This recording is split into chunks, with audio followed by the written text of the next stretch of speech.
how's it going? So, I wanted to make sure that I reached out to each of you and thank you personally, which I know I have already expressed sincere gratitude, but I wanted to make sure that I drive that home. And you will get many more thank yous as we move through the event.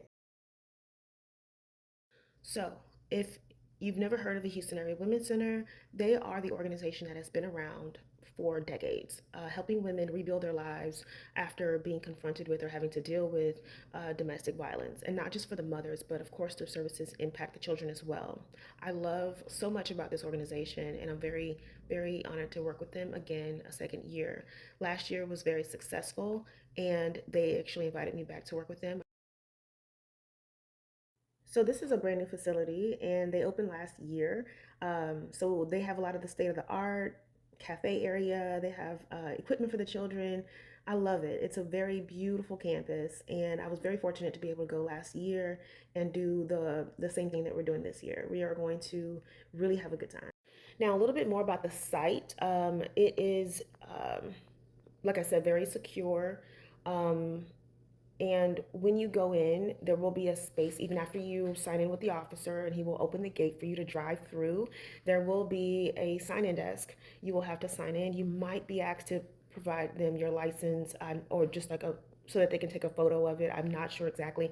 I even believe that there are metal detectors. So if you carry or if you have some type of weapon, please leave it in your car or even at home.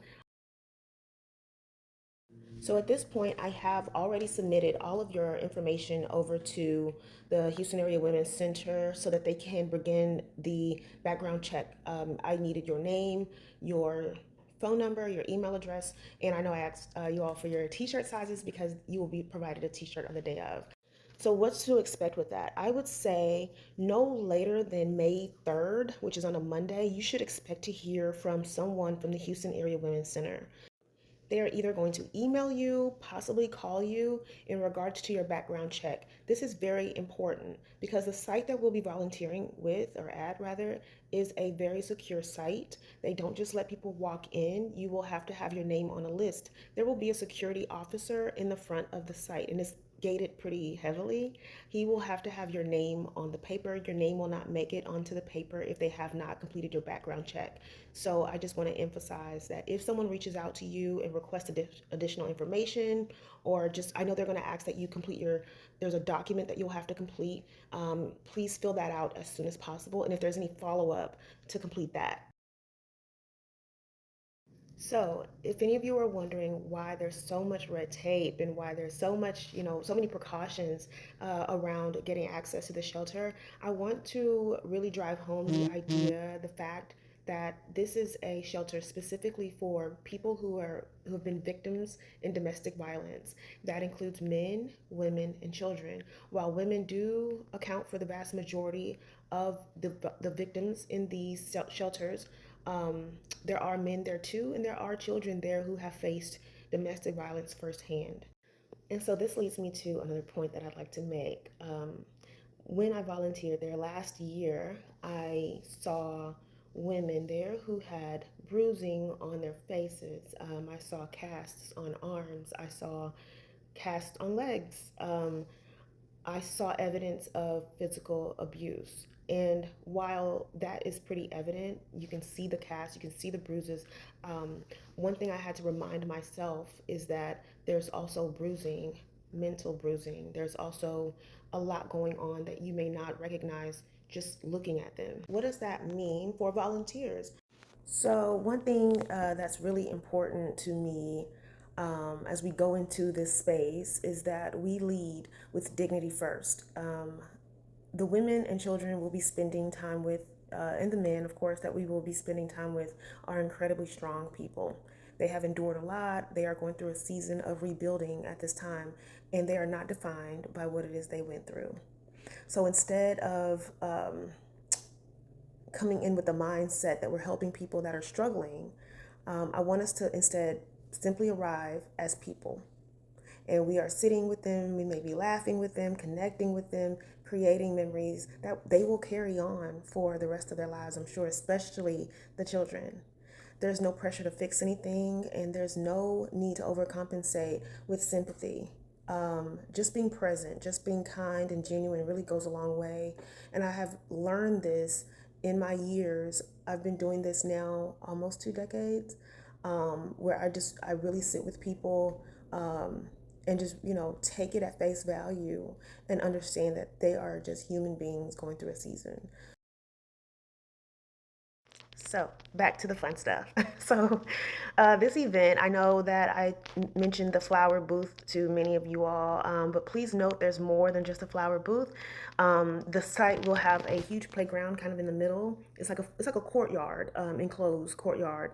There will be a DJ there. There will be opportunities to take photos at the photo booth. I encourage you all to have a great time and engage. And there will also be a craft station for the children to make cards. Last year, they made cards for their mom. I don't know what they're going to have them make this year, but I will be in control and I will manage the flower booth.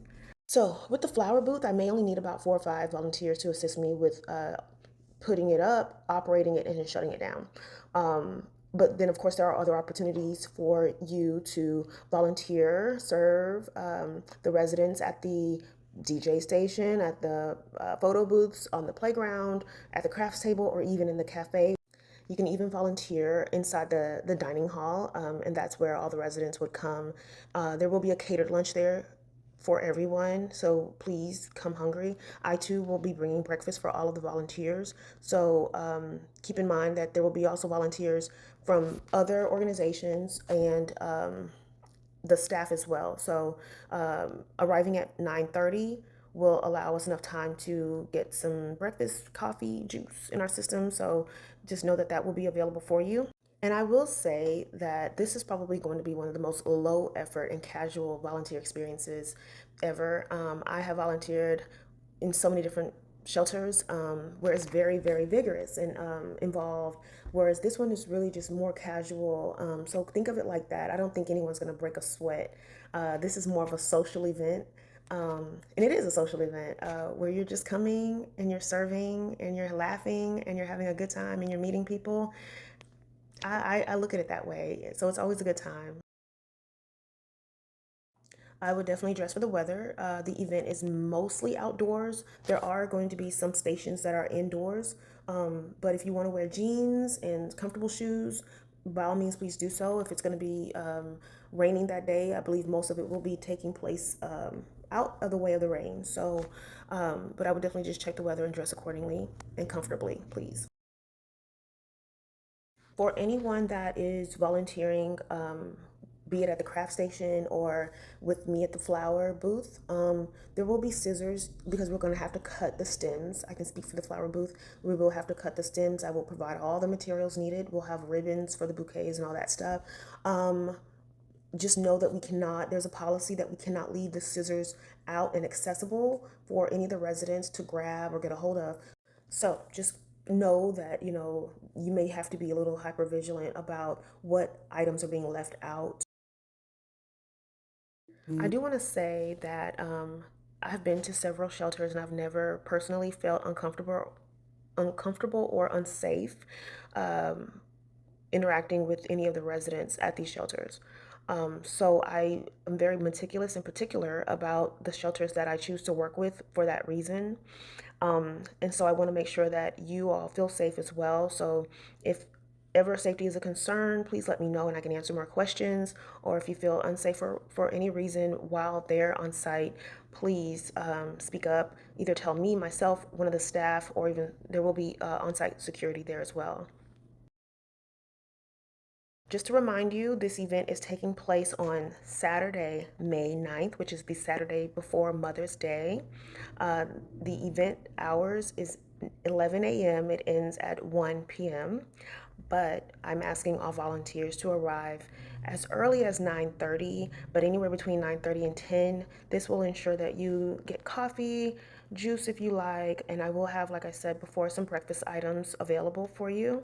Um, and also, we will begin setting up around 10, maybe a little bit before 10, but definitely we'll be working to get things set up, chairs, tables, all of that. The DJ booth may need some assistance with, hooking up wires, all that type of things. And then the craft stations may have several materials to lay out.